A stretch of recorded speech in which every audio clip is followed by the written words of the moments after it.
اعوذ باللہ من الشیطان الرجیم بسم اللہ الرحمن الرحیم اللہم صلی علی محمد و آل محمد وعجل فرجہم کما آل محمد۔ السلام علیکم ورحمۃ اللہ وبرکاتہ۔ ایک دفعہ ایک آدمی وقت کے بادشاہ کے دربار میں پہنچا۔ پوچھنے پر اس نے بتایا کہ وہ یہاں نوکری کرنا چاہتا ہے۔ بادشاہ نے اسے پوچھا کہ بتاؤ تم کس چیز کا ہنر جانتے ہو؟ آدمی نے بتایا کہ علم و فہم میں بہت قابل ہے۔ بادشاہ کے دربار میں اس وقت کوئی جگہ نہیں تھی، اس لیے اسے بادشاہ کے خاص گھوڑوں کے استبل کا نظام دے دیا گیا۔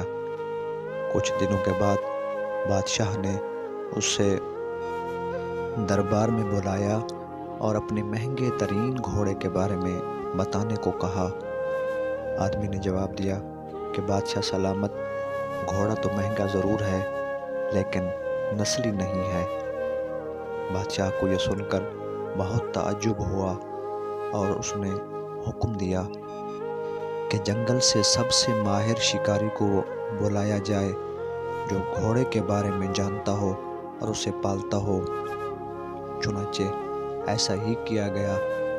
جنگل کے سب سے ماہر شکاری کو بلایا گیا اور اسے گھوڑے کے بارے میں بتایا گیا اور اسے دکھایا گیا اور گھوڑے کے بارے میں دریافت کیا گیا۔ تو اس ماہر شکاری نے کہا، بادشاہ سلامت، یہ آدمی صحیح کہہ رہا ہے، یہ گھوڑا نسلی نہیں ہے۔ وہ اس لیے کہ جب یہ پیدا ہوا تو اس کی ماں مر گئی تھی اور یہ ایک گائے کا دودھ پی کر بڑا ہوا ہے۔ بادشاہ نے اس آدمی سے پوچھا کہ تمہیں یہ کیسے پتہ چلا؟ تو آدمی نے جواب دیا کہ جب یہ گھوڑا گھاس کھاتا ہے تو اپنا منہ نیچے کر کے کھاتا ہے، لیکن ایک نسلی گھوڑا جب بھی گھاس کھاتا ہے تو اپنا منہ اوپر کر کے کھاتا ہے۔ اس لیے مجھے پتہ چل گیا کہ یہ گھوڑا نسلی نہیں ہے۔ بادشاہ یہ سن کر بہت خوش ہوا اور آدمی کو انعام میں دمبے، بکریاں اور بہت سارا اناج دیا اور اس آدمی کو اپنے محل میں رکھ لیا۔ کچھ دنوں کے بعد وہ آدمی بادشاہ کے پاس گیا اور کہا کہ بادشاہ سلامت، آپ کو ایک بات بتانی ہے۔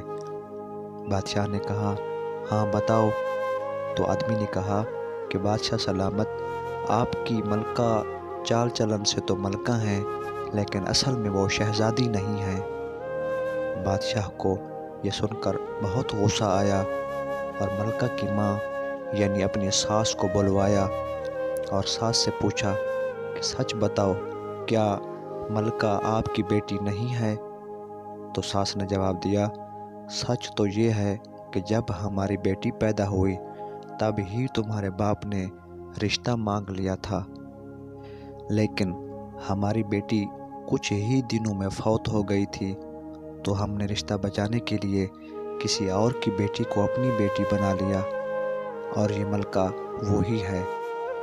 بادشاہ یہ سن کر اس آدمی سے پھر بہت خوش ہوا اور انعام میں بہت ساری بھیڑ، بکریاں، دمبے اور اعلیٰ قسم کا اناج دے دیا۔ بادشاہ نے آدمی سے پوچھا کہ تمہیں اس بارے میں کیسے پتہ چلا؟ آدمی نے جواب دیا کہ ملکہ کا اپنے خادموں کے ساتھ سلوک جاہلوں والا تھا۔ کچھ دنوں کے بعد بادشاہ نے آدمی سے اپنے بارے میں دریافت کیا۔ بادشاہ کے پوچھنے پر اس آدمی نے جواب دیا کہ بادشاہ سلامت، پہلے جان کی امان دی جائے۔ بادشاہ نے کہا، ٹھیک ہے، دے دی۔ آدمی نے کہا، بادشاہ سلامت، آپ ایک شہزادے نہیں ہو بلکہ آپ ایک کسان کے بیٹے ہو۔ بادشاہ یہ سن کر لال پیلا ہو گیا اور سیدھا اپنی ماں کے پاس گیا اور دریافت کیا۔ بادشاہ کی ماں نے کہا، یہ سچ ہے، تم ہمارے بیٹے نہیں ہو بلکہ ایک کسان کے بیٹے ہو۔ ہماری کوئی اولاد نہیں تھی اس لیے ہم نے ایک کسان سے بچہ لیا اور اسے اپنا بیٹا بنا کر پالا۔ بادشاہ نے آدمی سے پوچھا کہ تمہیں میرے بارے میں کیسے پتہ چلا کہ میں بادشاہ نہیں ہوں؟ آدمی نے جواب دیا کہ جب بھی بادشاہ کسی کو انعام و کرام دیتے ہیں تو وہ سونا چاندی وغیرہ دیتے ہیں، لیکن آپ جب بھی کسی کو انعام دیتے ہیں بکریاں، دمبے اور اناج وغیرہ دیتے ہیں۔ سچ تو یہ ہے کہ عادتیں ہی انسان کا پتہ دیتی ہیں۔ آخر میں اللہ تعالیٰ سے دعا ہے کہ اللہ تعالیٰ ہمیں سمجھنے اور عمل کرنے کی توفیق عطا فرمائے۔ آمین ثم آمین۔